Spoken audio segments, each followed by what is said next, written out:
Para ahli militer memperkirakan hal itu disebabkan oleh senjata anti-tank canggih yang diberikan negara-negara barat ke Ukraina dan cara pasukan Rusia yang buruk dalam menggunakan tank-tanknya.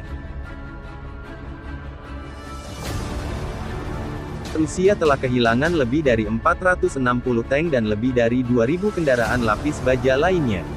Sedangkan Angkatan Bersenjata Ukraina mengatakan Rusia telah kehilangan lebih dari 680 tank. AS memasok Ukraina dengan lebih dari 2.000 rudal anti-tank Javelin pada awal konflik. Sejak saat itu, AS telah mengirimkan lebih dari 2.000 rudal anti-tank lagi. Inggris sejauh ini telah mengirim setidaknya 3.600 rudal NLAW. Menurut pembuatnya, Lockheed Martin, roket Javelin itu dapat meledak di bagian atas tank, area di mana lapisan bajanya paling tipis. Banyak tank Rusia dilengkapi dengan pelindung reaktif yang menahan dampak tembakan roket. Namun, Javelin dilengkapi dengan 2 hulu ledak. Satu hulu ledak menghancurkan pelindung reaktif, sedangkan yang kedua menembus kerangka tubuh tank. Begitu pula rudal NLAW yang dipasok Inggris ke Ukraina dirancang untuk meledak ketika melewati bagian atas tank yang relatif terbuka.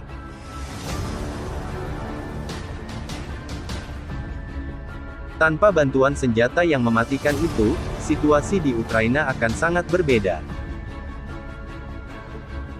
Saat ini, tentara Rusia beroperasi melalui Grup Taktis Batalion, BTG, yang merupakan unit tempur mandiri yang terdiri dari tank, infanteri, dan artileri.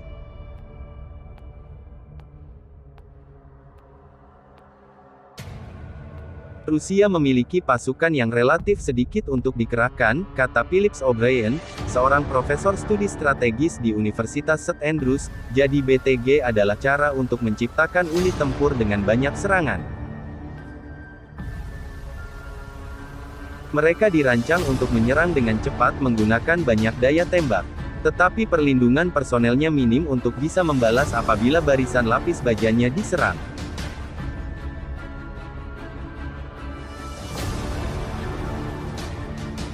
Profesor O'Brien mengatakan kurangnya patroli udara Rusia membuat pasukan Ukraina merasa mudah untuk mengambil posisi dan menyergap konvoi tank Rusia.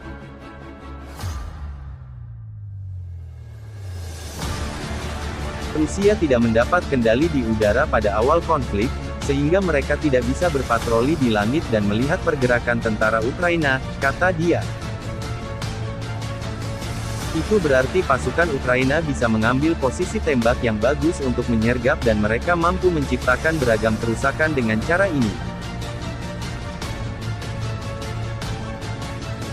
Menurut angka Oryx, setengah dari tank Rusia yang hilang, tidak dihancurkan atau dirusak oleh musuh, tetapi ditangkap maupun ditinggalkan begitu saja.